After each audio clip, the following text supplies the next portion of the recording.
Hello everybody, I'm Miss Lisely and I work as a librarian at the downtown Gainesville Public Library.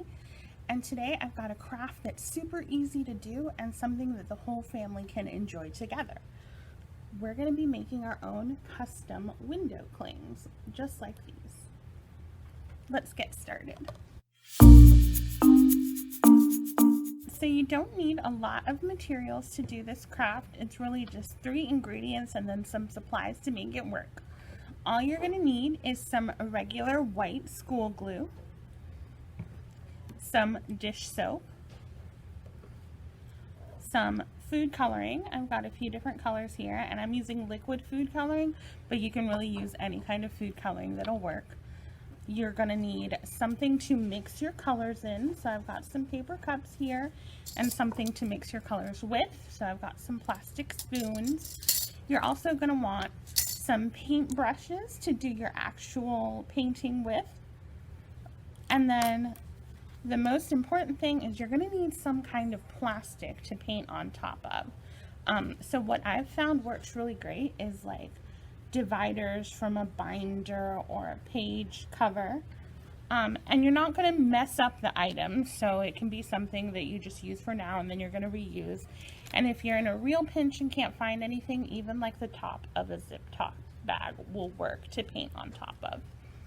Now the only other thing you might want to have is some papers with designs on them, like simple designs that you can sort of trace and follow along so you can make your different kinds of window clings. And that's all that you need. All right, now that we've got all our materials ready, we're going to go ahead and mix up our colors. What you're going to want to do is take about 2 tablespoons of your white school glue. Now this doesn't have to be super precise, but you want about that much of the glue. So about 2 tablespoons. We'll call that just about right. And then you're going to want about 1/4 of a teaspoon, so not very much at all, of dish soap, and you're going to add that right into the glue.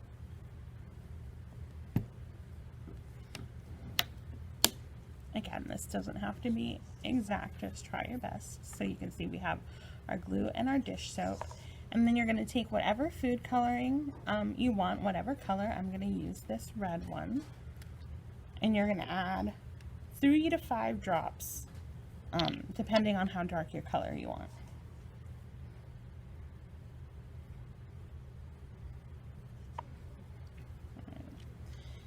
And then once you've got all the ingredients in there, you're going to go ahead and take your mixing spoon or whatever you're using, and you're going to mix it up. You want to mix it up really well. You want your color to get all blended in there, and you want the soap and the glue to get all blended in together as well. And so you can see from there, we've got a nice sort of pinky light red color. And everything is good mixed together, and that's about the consistency you want.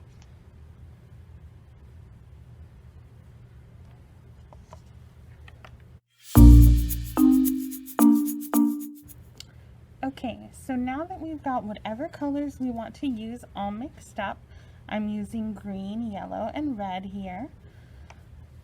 Then you're going to want to take your plastic piece. So whatever you're going to use as your plastic, I'm using a divider here.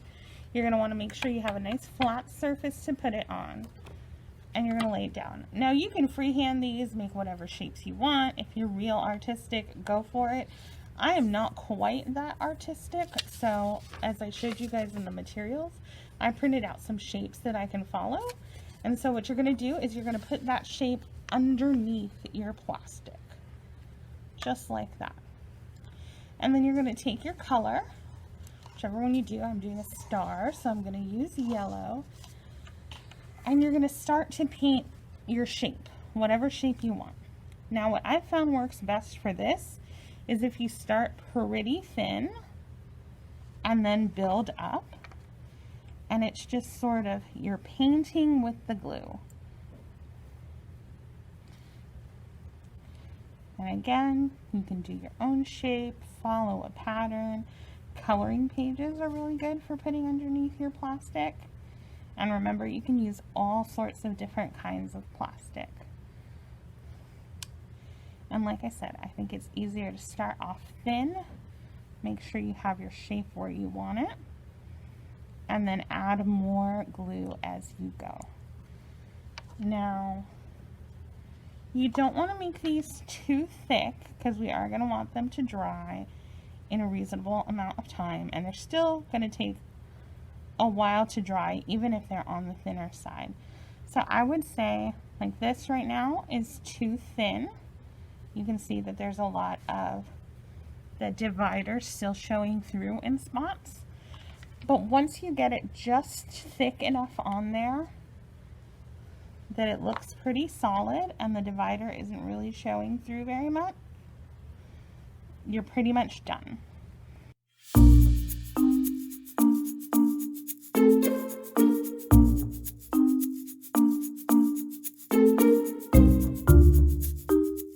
And that looks pretty good. So you see we've got a nice pretty solid star going here. You can't see a lot of the divider through it. So that's going to be a nice consistency and a nice thickness for your window clings.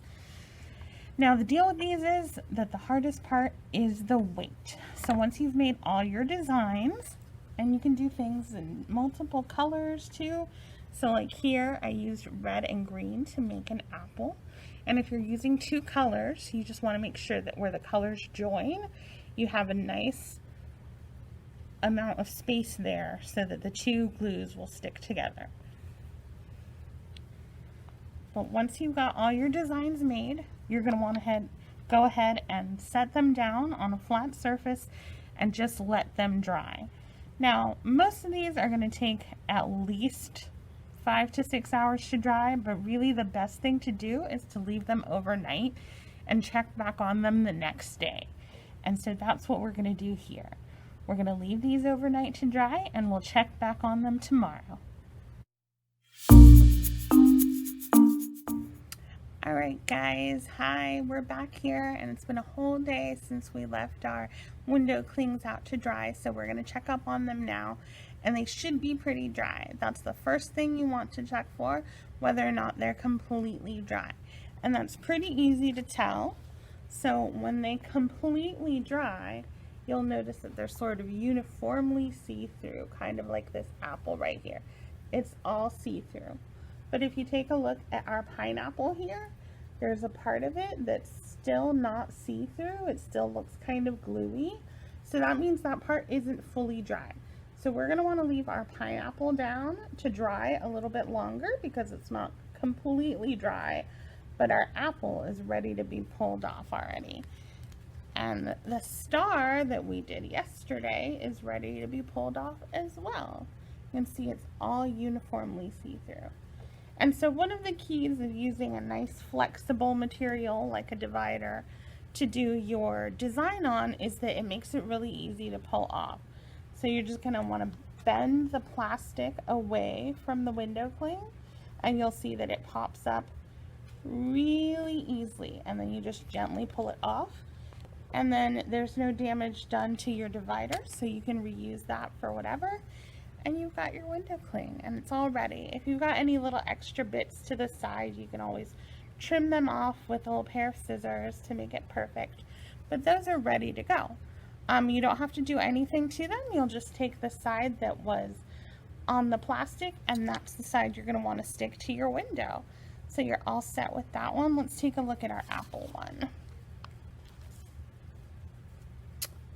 And here's our apple one as well. All ready to go.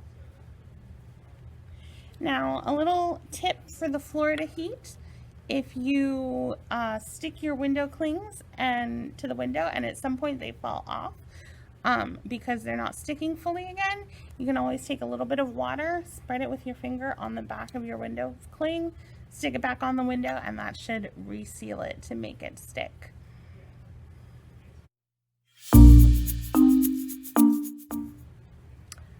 All right, guys, I really hope you enjoyed our craft, and I hope you make some of these window clings at home. Make sure you share them with us at the library on social media if you do. I hope everyone stays safe, and we hope we see you soon. Bye.